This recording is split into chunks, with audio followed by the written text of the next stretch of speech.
these glitches be done in reverse too? That's one of the most asked questions in the comments of my videos. Recently, I made a bunch of tutorials on how to get into rivers, how to get inside objects, or how to center items on tables outside, and yes, here I am, testing the reverse method, because every glitch I showed you. Using a ladder and an unfinished puzzle can also be repeated if the object you want to get into is on the lower level.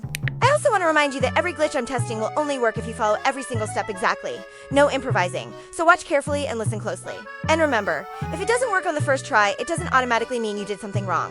Sometimes you just need a few attempts before it works, so don't give up. But let's start with the first one, getting inside objects. This glitch also works in reverse. If the object you want to get into is on the lower level, you just need to do the opposite, placing the puzzle below the rounded cliff and dropping onto it. The second one is centering items on tables outside. Obviously, if you're inside your house, you can already do this by pressing the down arrow. But if I'm outside and I want to place one single item in the center of a large table, why can't I? With this glitch, it's super easy and the process is basically the same as the previous one. This can also be done in reverse if the table you want to decorate is on the ground level. As for getting into rivers, you can obviously do it on the ground level and on the second level, but not on the third since you won't be able to access a higher level to drop onto the puzzle. I think I tested them all, but here's a quick recap of the most important things. All of these glitches work both on your main island and on slumber islands. To make them work, you can't improvise. You need to follow every single step exactly, and it's essential to have the Island Designer app unlocked.